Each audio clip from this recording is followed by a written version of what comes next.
Okay, so I am Mrs. Ward. You've probably seen me wandering around school with Miss Morris.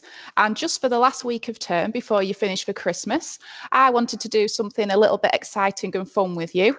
And it's got careers links because obviously I used to actually be a fashion designer for the past 7 years before I decided to have a career change and become a fashion designer. So we are going to run with you a Christmas jumper designing lesson.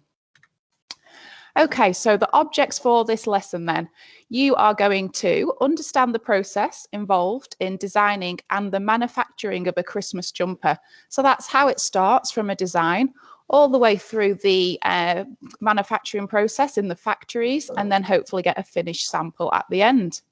So your learning outcomes, the theory is you are going to learn briefly about the role of a fashion designer and how a jumper is designed and produced from CAD, which is computer aided design, to sample. So your art skill is going to be to design your own Christmas jumper. So the majority of this lesson, you will actually be designing your Christmas jumper, okay? So your keywords for today are CADs, specs, range sheets, and intarsia. So I'll explain a little bit about what those keywords are as we go through.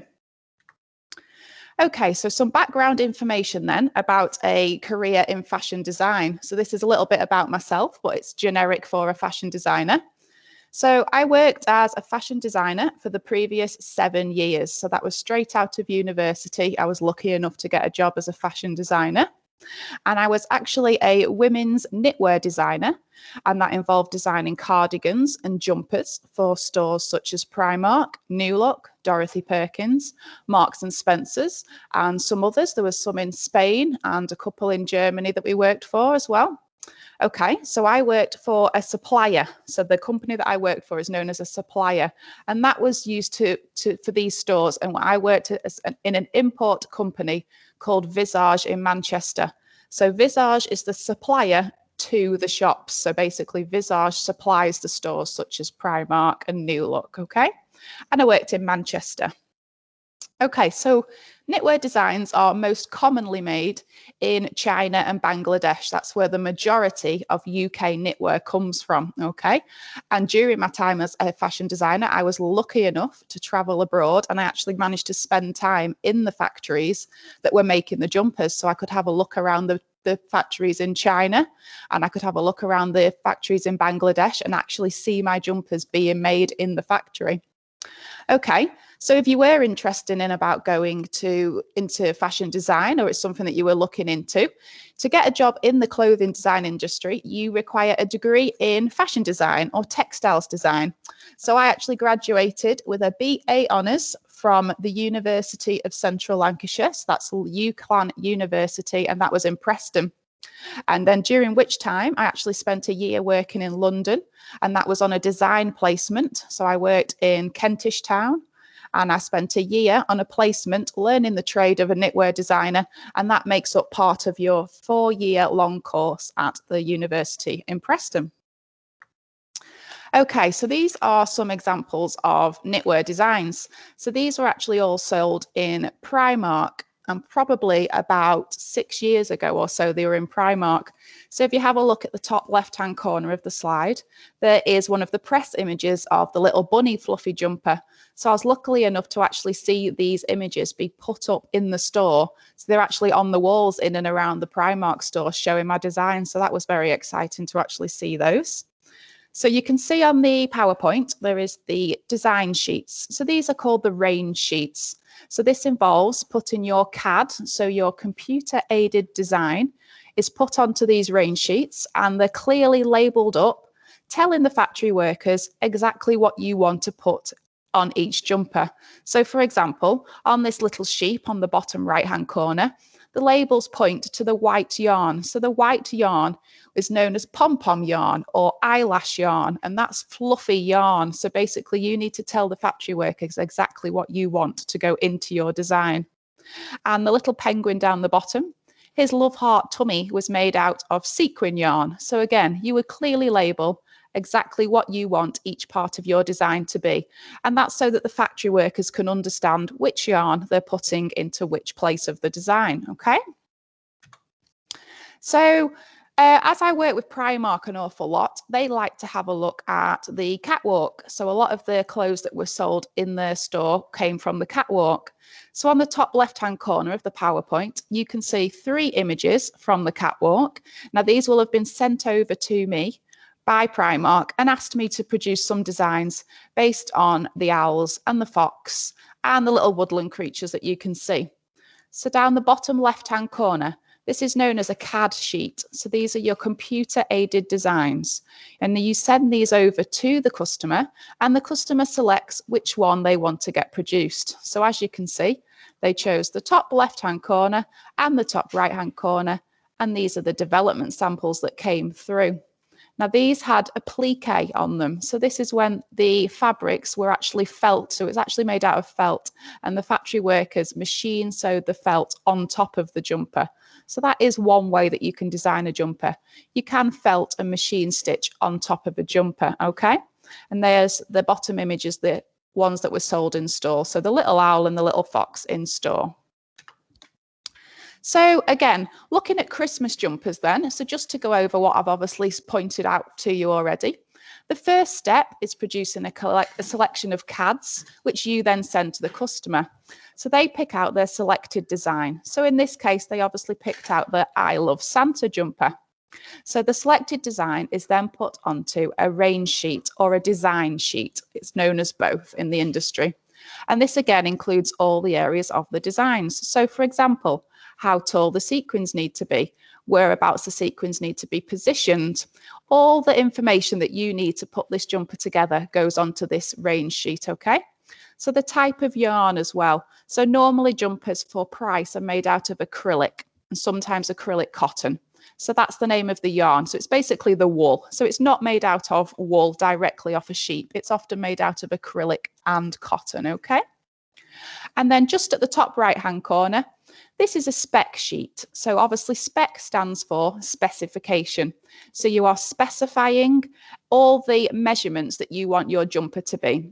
So normally a lady's jumper is made to a size medium or a lady's size 12 because that's the average size of a jumper.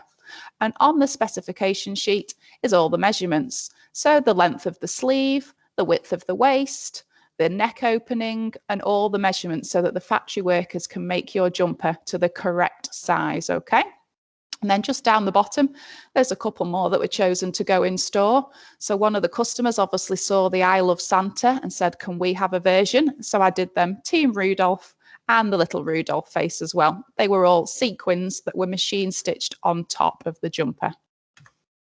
So here's a couple of examples for you. Hopefully we can have a couple of the physical jumpers that you can take a look at yourself, just to have a look at the different types of yarn. So the key word on this slide is intarsia. Now intarsia means when the actual design is knitted into the jumper itself. So rather than anything being sewn on top, this is actually all made out of fluffy yarn, which is knitted on the knitting machine at the exact same time that the body's knitted up as well. So for example, we've got the fluffy eyelash yarn or pom-pom yarn in the penguin's belly.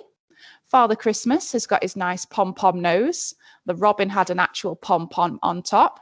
And then over here, I don't know if you know the celebrity Fleur East, but she actually wore my I Love Santa jumper on the telly. So that's a little screenshot from the telly when she was wearing the I Love Santa jumper. So there's a couple of ideas about what you might want to put on your jumper. You might want to put pom-poms on. You might want to put sequins on. You might want to put little jangly bells on. They can all get sewn on top, okay? And again, just a couple more examples for you. These are close-ups of the images that you've just seen. So you've got Father Christmas sat on a range sheet. So again, if you have a look at the measurements that were involved, we had to let the factory workers know how tall Father Christmas needed to be, how wide Father Christmas needed to be. And again, with the little robin, you just need to have a second sheet when you're designing to show the example of exactly what you want your design to look like. Okay, so just bear in mind then the key knitwear yarns are fluffy eyelash yarns and the pom-pom yarns, and we'll have an example of those to show you hopefully in real life. So today's task then, design your own Christmas jumper. So all of year 7s, year 8s and year 9s are going to have a go at designing their Christmas jumper. So on the handout that you've got, You've obviously got the nice CAD drawing of the plain jumper, which you're going to draw on top of, okay? So just to bear in mind, make sure if you've got time that you're adding colour to your drawing. So if you're drawing a Christmas tree, you want to tell the factory workers exactly what colour you want the Christmas tree to be. You might want a green Christmas tree with gold sequin stitched on top. Make sure you're labeling up your drawing. Now, that's the most important thing. So if you want to add on sequins or bells or pom-poms that are to be stitched on top, make sure you label that up and imagine that you're telling a factory worker in China what you want your knitwear jumper to be made out of, okay? And again, you've also got the options of the fluffy pom-pom yarn or eyelash yarn that you can put onto your jumper. So just remember, a factory worker working in China isn't really going to understand what you're asking for. So your labels need to be as clear as they possibly can be, okay?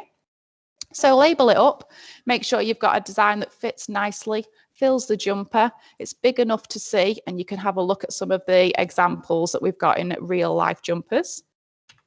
So I'm going to leave this page on the board with just some design ideas and inspiration for you.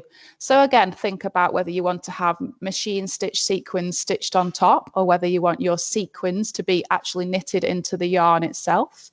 You can use pom-poms, you can use bells, you can use anything that you can stitch on top of just to create your Christmas jumper. So again, you can do Christmas trees, reindeers, snowmen, robins, Father Christmas, anything that you want to do. Okay, now fingers crossed, I'm going to speak to one of my contacts in China and I plan to choose a winner out of year 7, year 8 and year 9. And if possible, I'm going to try and get you the winning design knitted up into a sample so I can get a sample of those jumpers actually produced and then I'll be able to bring those into school for the winners. Okay, so I'm going to leave this on the board and you can design your jumper.